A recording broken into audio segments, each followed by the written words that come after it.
everyone. I know sometimes the video takes a second to load. There we go. Now I think we're up.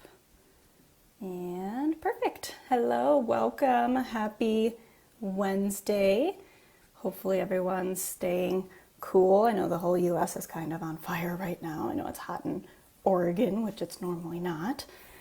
But thank you so much for either taking the time to sign on live today, or if you're catching the replay back, then welcome. I know I have added quite a few people in the past couple of weeks because I was out last week for a self-care retreat. So just wanted to start by introducing myself again if you haven't already interacted with me, seen any of my videos or lives yet. So my name is Amanda Baduris.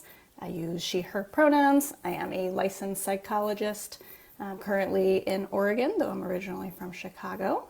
I own a solo private practice here in Oregon where I specialize in complex PTSD recovery, as well as do trauma attachment work. So I work a lot with couples. And really, as I've been developing and working in my business, I've seen a lot of feeling stuck in those times where 45, 50 minutes in, that's just where we get to the good stuff, and then we have to wrap up and schedule for the same time next week or in 2 weeks, which is why I started offering therapy intensives, which is why you all are here. So I'm excited to share more with you about the topic that you all voted on for this week was how to treatment plan for a 90-minute intensive. So I'm excited to dive into that. For those of you who may be newer to this group, just to talk a little bit about what is a therapy intensive. A therapy intensive is basically just a fancy label of saying an extended session. So many of us are used to 45-minute sessions, 50, 60-minute sessions. A therapy intensive is just we're prolongating the time that you are spending talking, reprocessing, connecting in the case of couples therapy. So really just a fancy term for you get more time to do more work. The benefit of that is you get more time to do more work. The way that many of us who do therapy intensives also benefit is not only to be able to see how quickly clients can move, but also you can charge a little bit more of a premium price for it because you're helping people heal faster. So lots of people will pay a premium price for it. So now that we're kind of caught up on what is a therapy intensive, why might you want to do one? If you haven't already, check out some of the free guides on this Facebook group. It talks a little bit more. There's some resources that can talk more about how you can price them, how maybe you can try to work with insurance companies if they're amenable to that, if you want to incorporate intensives in your practice. But otherwise, we're going to get into talking about what do I do when I have a 90-minute intensive scheduled and I'm there at the start of the hour or half hour or whenever you start your intensive session. So if you are here, please go ahead, feel free to say hello in the chat. Let me know if there's any specific questions that you have about, in this case, what do I do when I actually have a 90-minute intensive? So a lot of this, kind of just to start with, we want to think about what exactly is the goal of the 90-minute appointment, because there are some people who would rather just have more time to talk. They feel like the 50-minute isn't enough. They feel like they just need more time, and that's great. I've even seen people schedule 75 or 90-minute appointments. So is the goal just to have more time to talk? Is it that we're doing some more processing or reprocessing of things if you're trained in modalities like EMDR, brain spotting, IFS, or in the case of couples therapy, Gottman and emotionally focused therapy? Sometimes it's just helpful to have more time, especially when, especially in the case of couples, you're working with two people. So there's a lot of information that's going on. So I see a lot of people do 75 minutes by default for couples. So again, what is the goal of the therapy intensive? Hi, Justine, good to see you. What's the goal? What are we doing here? Are we having more time to talk, more time for processing? I've had some clients who have a mixture of opinions on whatever they want to do in that session. I've had some people say maybe we talk for the first 60 minutes and then the 30 minutes remaining is some of the EMDR time, or vice versa. It doesn't have to be reprocessing something for the whole 90 minutes, and it can be reprocessing something for a whole 90 minutes. So just to think about, what are the modalities you are trained in? What is it that you're wanting to kind of use in an intensive format? Is there a kind of protocol for that? Like EMDR does have a protocol of how you're checking in, how you're wrapping up, how you're instilling positive thoughts, things like that. So if you are working with something that is a little bit more protocoled, how does that fit into a 90-minute appointment versus a 45, 50, 60-minute appointment? And then the broader theme of, how are you incorporating the intensive? So by that I mean, is this something that you're doing? This is the client's routine appointment. Like, they just decided, I want to do a lot more 90-minute appointments. Like, that's our default. Could be because you might choose to do different things in each session if you know you have that, versus this is a client who is like, no, I'm pretty good with the 45 to 60-minute appointment, but maybe once a month we do a 90-minute appointment, because that might change how you're choosing to structure that time. Is it a part of a intensive package that you're putting together? So, for example, one of the packages that I offer is 3 hours a day, and I break that up by 90 minutes and then 90 minutes. So then part of how I share just like expectations of like, what is it that we're accomplishing in each 90-minute section, is to start off the first 90-minute section with, here's the things that we're doing, here's the time that we have, we'll probably be able to get to XYZ, we'll take a break, we'll come back for 90 minutes, we'll probably get to XYZ, and then spend some amount of time wrapping up. Again, a lot of that's going to depend on, is this like a one-off intensive that you're doing, or is this something that you're doing with a routine client? Is this something that you're doing repeatedly with a routine client? Because when you do think about having an intensive package, like there are some people I see who have their own individual weekly therapists, they come to me just for a 2-day intensive, and they're thinking about, this is really just going to be our work together, and then I'm going back to my normal routine therapist. And so in those cases, probably not all of the math, 180 minutes is processing, because part of what I want to spend the last 20, 30 minutes talking about is, how was this for you? How are you bringing this back up into your weekly sessions? How are you feeling about, do you want to do this again? How will you know you need to do this again? So there's a lot more kind of wrapping up that needs to be done when it is more of a one-off kind of support, versus if this is someone who is doing repeated 90-minute sessions, or even just one 90-minute session and then the rest are kind of more routine sessions. So what's kind of the broader theme of how that intensive is looking? Is that your default? Is that a one-off? And again, what does your training kind of lay out in terms of, if there's a protocol, what do we get to, thinking about all those pieces in terms of what does the actual 90 minutes look like? So the importance of really tailoring that structure to meet the specific needs of your niche and your clients. There might be some clients who, in an intensive model, need a lot more resourcing at the front end or at the end. Couples sometimes need a lot more like wrap up and processing of what was processed towards the end of a session. So again, when I do a couples appointment, it's usually I do 2 hours and then a break and then 2 hours, but usually the last 30 to 45 minutes is spent talking about, how was the whole 2 days? What did you learn? Something that you can think about too. I've done this, especially for couples, because there's a lot of ground that we cover. For individuals, sometimes I'll do it if they find that that's helpful. But something I like to do is, after an intensive, and especially when it's an intensive package, is to write up kind of like a summary letter of, here are the things we worked on. Here's the things that we processed, especially if you do a model where you use the subjective units of disturbance or distress, whatever you've learned it as. You know, we dropped this issue from a 7 to a 2. You can kind of give that like concrete like indication of like, look how great this work was, when normally we can only get from like a 7 to a 5 or something like that. And all those numbers are relative anyway, so not that that means much, but some people like to see more of the growth that they're able to do just because they have more time to do it. So what are the specific needs? And again, even what's your client's goal for what am I doing here in the intensive?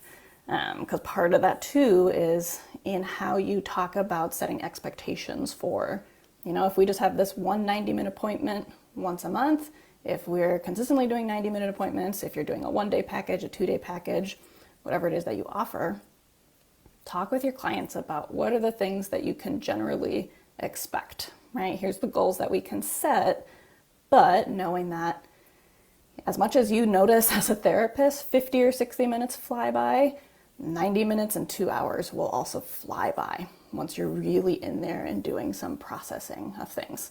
So sharing the expectations around, here's your goal, maybe here's the specific things we're talking about, things we're processing, things we're targeting, here's what I think will get done, right? Because I know you all are probably like me. I would love it if one intensive could, right all the wrongs that have happened with our clients, but sometimes it accelerates things, but there's still more things that they have to, do some work with.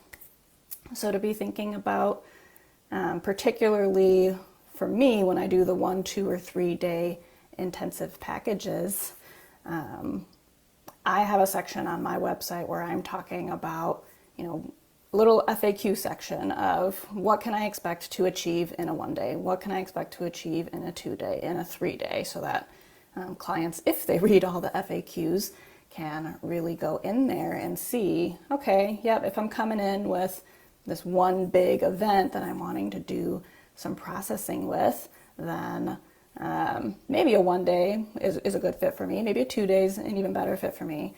But if I'm coming in for more complex trauma concerns, maybe that's a little bit not as appropriate of a fit for like a 1 day, just because complex trauma is complex. That's why we need a lot more time to do some work with it. But I think it's important that we are setting those expectations for, in a 90-minute, how are we using that 90-minute as a one-off, as a routine thing, as a part of a package? What can you expect to achieve within the 90 minutes? Hello, Swania. Thanks for joining. So in terms of also thinking about these intensives, depending on how you have interacted with the client before, if this is someone you have seen for a while, if this is someone who's a new client, be thinking about, are there any assessments you have or haven't done with the client already, and what assessments you might want to do before an intensive. So for those of you who do work specifically with dissociation, or as we all know, dissociation is a spectrum, so sometimes it's just helpful to have clients, whether it's doing, I know the MID is one, the DES is one, there's plenty of assessments for dissociation, but if you are having more information about, okay, we might expect the client might dissociate during, and especially an intensive process, because they're having more time to process and reprocess, that's a helpful context around how dissociation might show up in an intensive, and therefore what do we do about it. So any assessments that you think would be helpful to know, as well as talking through whether it's a routine 90-minute, whether it's a one-off 90-minute or a package, talking through aftercare. Because especially, again, the benefits of a 90-minute appointment is you get to dive into things, you get to do a lot of work, and if they've never done that before, it means they're doing a lot of work and a lot of processing, and they're probably really tired, and maybe they've actually gotten to some things more deeply than they have before, so more psychosomatic symptoms might show up. So even just letting them know to expect that. And part of, as we're talking about setting expectations, as most of us know who are working with trauma, and anyone working with anyone who has a brain and a nervous system, so i.e. all of us, the brain's going to do what the brain's going to do. We can make some predictions, we can set some expectations, but something might totally change. I've had some people who have made significant growth and progress, more than they even thought they were capable of, within 2 days, schedule a follow-up 3-hour appointment, and then actually 90 minutes in, they're like, I'm good. I don't even think I need the rest of the 90 minutes. So, we can pivot and adapt and be flexible and responsive to kind of where clients are, what they're needing. So that's both in the case of, right, I just shared like a mini success story of like, cool, we didn't need as much time as we thought we would. But there's also the opposite end of that, where sometimes people say, this is a little bit too much. This is more than I thought it would be. So that's good information too, of if you need to wrap up early, that is okay, right? You can always figure out another way to go back to more routine sessions, prep a little bit more for like what was unexpected, what came up now that we had more time to do that, set the client up more for if they do want to try an intensive again, because stuff might come up, but that's not necessarily a bad thing, right? Like we know when the stuff comes up is that we're hitting something that we haven't touched before, and we've got to keep moving through in order to keep getting to the healing. So being flexible, being responsive, meeting clients where they're at, and then otherwise just thinking through, you're setting up, this is our 90 minutes in this case, that's what we're here talking about today.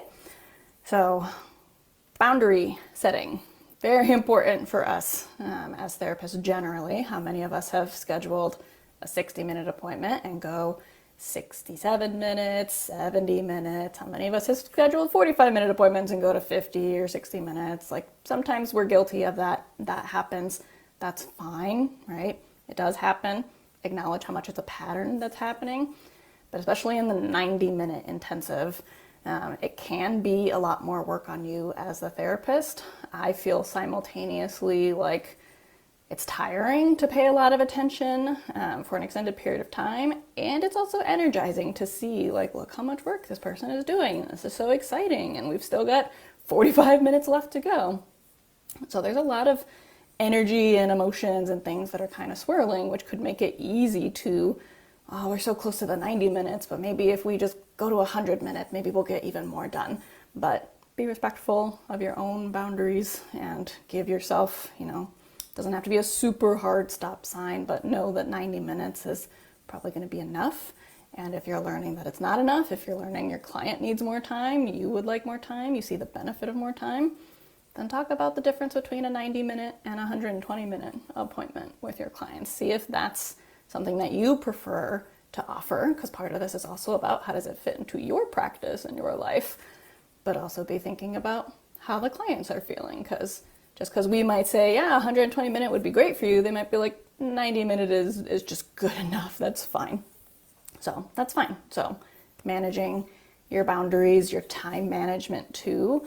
So especially like I've said, when I'm nearing towards the end of an appointment, I like to give clients a big heads up about that. So even if that's, we've got about an hour left for today, we've got 30 minutes left for today, whatever that is, part of that might depend on what exactly it is that you're offering. If you're doing like a 90-minute and a break and a 90-minute, or 2 hours, break 2 hours, whatever that looks like, but just to let clients know we've got this much time left.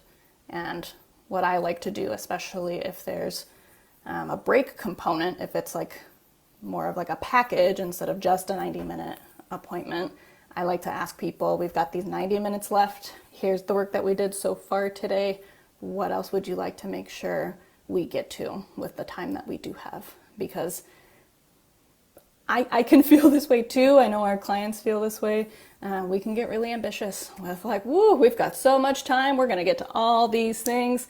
And maybe you do, and maybe you don't. And that's okay, right? As long as we have more time to get to more things, that's great. We don't have to clear out all the traumas. We don't have to get to all the communication concerns. This is just about managing those realistic expectations, keeping your boundaries around time, helping your clients manage their time too, as they're thinking about that.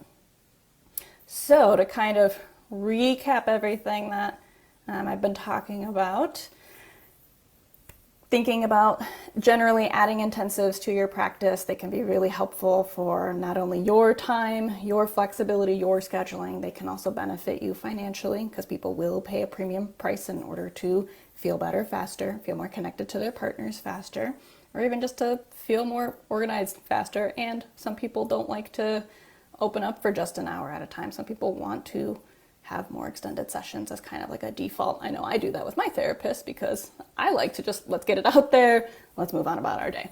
60-minute appointments do not work for me personally. So how do these look for you when it is a 90-minute appointment?